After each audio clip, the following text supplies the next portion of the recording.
Canoes were a very important means of transport in the 18th century. In the journals, they talk about it all the time. I want to have that experience. I want to try out one of these canoes. Erik Vosteen is the expert on that around here. He's got several different canoes, and he's got one that we can try out. Let's go see what it's like. Hey, Erik. John! Hey. So you got a canoe out here, right? I do. Hey. I do. So I don't see a canoe. Well, there's a reason for that. The canoe is actually stored underwater. Okay. It's just off to the left of the dock over here, and it's probably under about that much water. Okay, and so you always store it underwater? That's always. The best way to do it? Always, and when I'm done using it, I put it right back underwater. It lives underwater all the time. Okay, well, we'll watch you get it out. Okay, well, here we go.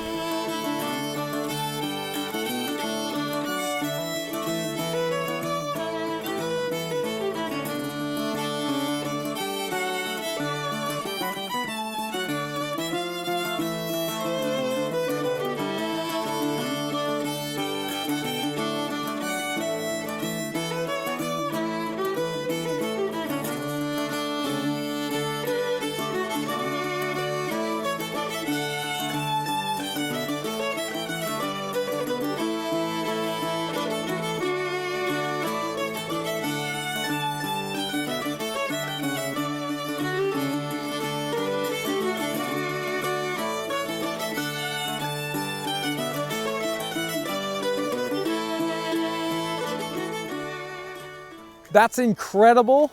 So how long has this one been submerged like that? About 6 years. Yeah. And I've had it pulled up. I've taken it up out of the water maybe 5 times in that 6 years for a day or two at a time.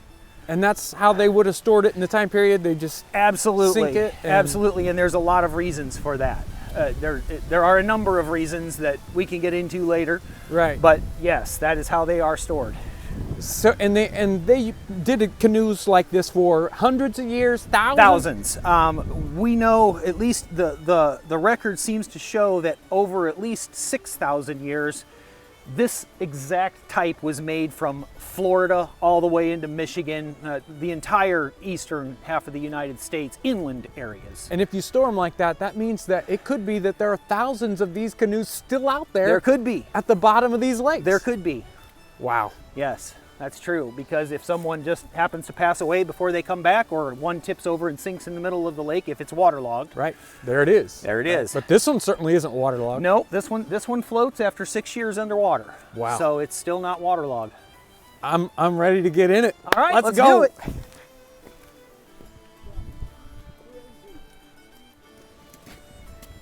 There we go. I'm ready. All right, let's do a shove off here. And I'll hop in. Maybe. There we go. Oh yeah, they're good and stable. Now we could probably tip this if we tried. Oh yeah, I think so. But we're not going to do that.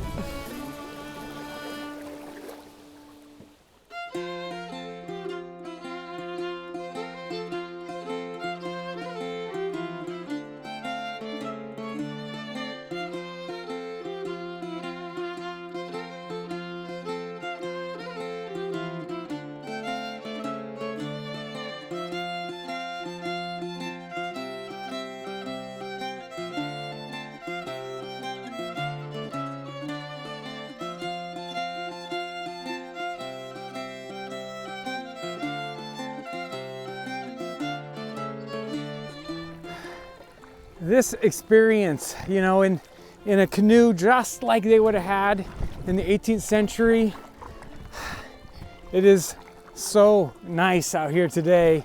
Very quiet, very silent. This kind of canoe, you don't get the same kind of modern clunky canoe sounds.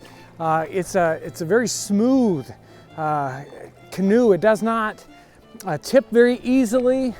It is just an amazing canoe to use and a really incredible experience.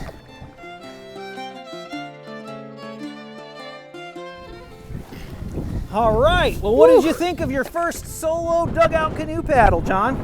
That was incredible. This thing is so smooth out there on the water. It's a windy day. Normally you'd be worried about all this.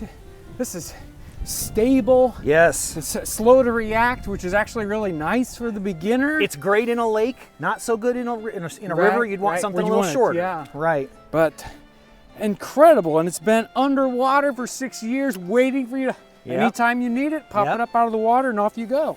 Yep. This was a perfect experience. It's right out of the journals. Those guys were doing this very thing with exactly the same kind of canoe.